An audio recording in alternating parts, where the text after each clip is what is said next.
This time, Denver will be without C.J. Anderson, who had arthroscopic surgery to repair a torn meniscus in his right knee. There is no timetable for how long Anderson will be out. He will be replaced by rookie running back Devontae Booker, who was selected in the 4th round of this year's draft. Hello, Mark Schlereth. How are we doing? I'm good. How are you guys? Good to see you. Yeah. And we're going to see you later because you're hosting NFL Live with Teddy Bruschi. We heard rumor on the street. Yes, this, tune in and see the train wreck that is Teddy and I hosting NFL Live together. I'm sure it's very tough for you guys to sit there and talk football. I believe in you, man. I believe in you. I expect great things from you and Teddy. Yeah. I mean, everybody looking at you saying, "Oh, we happy, stinking, and Teddy, they're going to do great. Oh, good luck, guys." I expect greatness. I know how knowledgeable y'all are. I know you know your football. I love your style, your presentation. I expect greatness. The man hasn't slept in 4 consecutive days. I'll be watching. Now, you know what? Worst thing that happens is I could embarrass myself. I've done that my whole life. Yeah. So, I mean, that ain't going to hurt me. Ain't going to hurt me. Awesome. All right, Mark, let's get into it. How does the loss of Anderson impact the Broncos in the AFC? Interestingly enough, I mean, I don't know how long C.J. Anderson is going to be out. I mean, there's no telling right now. Some people are saying a couple of weeks. Some people are saying this is a season-ending injury. So we don't know at this point because of the meniscus repair. But I will say this. They made a move last week. They started Booker.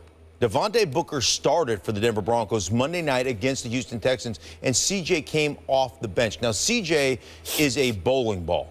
As Trey Wingle likes to say, a bowling ball of butcher knives, right? He is a guy that can move the pocket. He's a guy that's got a lot of muscle in his forehead. He'll tattoo you with that stuff.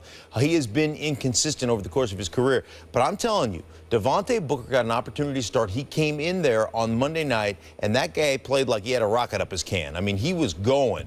He was coming off the ball. He set the tone. And what I liked the Denver Broncos, what they did, because their offensive line has struggled at times, their offensive line played pretty well after the first couple of series where they had a couple of penalties. They played pretty well, but the coaching staff developed wrinkles in their running game. It wasn't just straight wide zone left, wide zone right. It was counter. It was power. It was pitch strong. It was toss weak. So they basically implemented other things to take some pressure off that offensive line, and Booker was tremendous outside the tackles, basically starting runs outside, having those cutback lanes. So I really don't think it impacts them that much. Let me ask you this question. Broncos are 5-2. Yes. They lost 2 in a row to Atlanta and San Diego.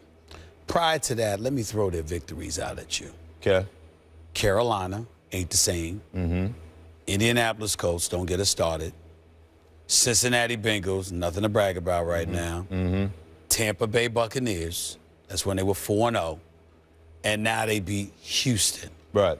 Is it possible that as we look at the Broncos, they may not be what some people think they are because we haven't really seen them extremely tested as of yet? You say what to that? I would say that defensively, even against Atlanta, even against San Diego, they limited. Now, they gave up some big plays, but they limited points.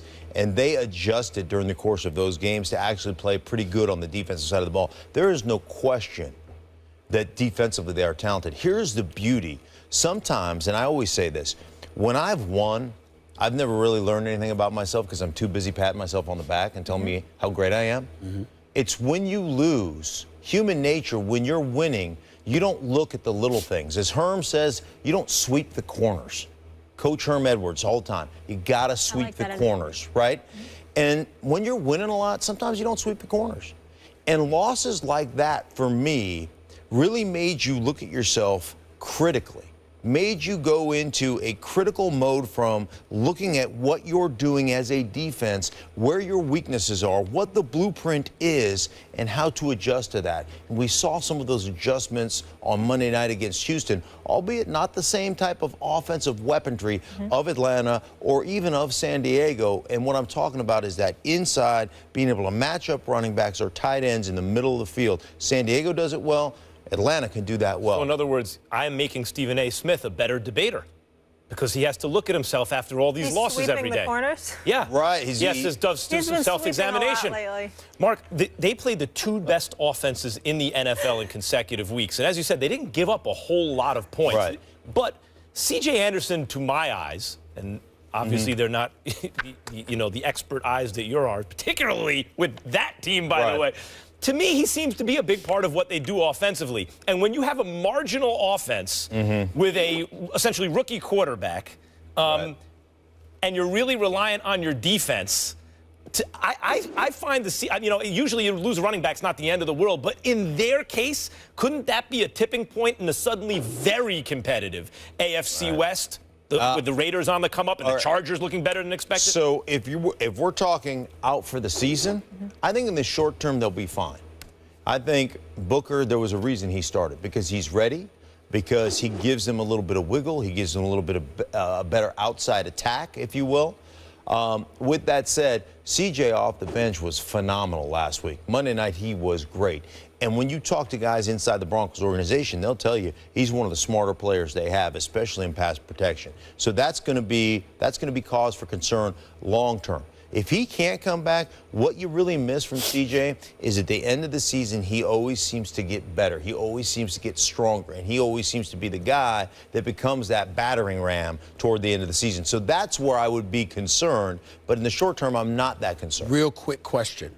With C.J. being gone, A, what's that going to do to Trevor Siemian and what he's going to have to do? And B, what should we look at in terms of the AFC West as to whether or not Oakland and Kansas City can, usurp Denver? Right. I think there's a couple of different things. Now, for Trevor Siemian, it puts more on his shoulders. He's still essentially a rookie quarterback.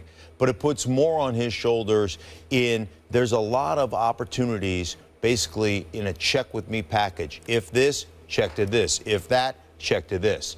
That's how they run it in Denver. So it puts more of that onus on him to be able to recognize a bad play into a bad defense and be able to switch those. You saw him do it Monday night. I would expect him to have to actually take more of that weight upon his shoulders. So that's where Trevor Siemian comes on.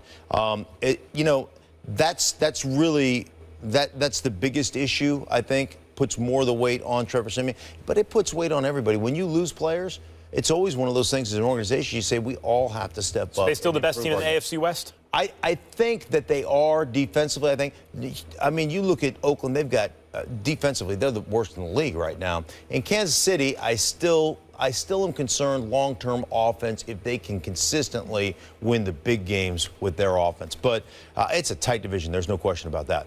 Mark, thanks for being with us. We'll check you out on NFL Live. Have a wonderful weekend. It is a pleasure. You guys do the same. We'll see you next week. Coming up next, it's going to be tough for Max and Stephen A. because it's called Quick Hitters, which means you guys have to be quick on some NFL topics. We'll get into it. Please stay tuned for this. Nice faces. I wish you guys were on camera. Quick, but don't hurry. Yeah. This time, Denver will be without C.J. Anderson, who had arthroscopic surgery to repair a torn meniscus in his right knee. There is no timetable for how long Anderson will be out. He will be replaced by rookie running back Devontae Booker, who was selected in the 4th round of this year's draft. Hello, Mark Schlereth. How are we doing? I'm good. How are you guys? What's good going to on, see man? you. And we're going to see you later because you're hosting NFL Live with Teddy Bruschi. We heard rumor on the street. Yeah.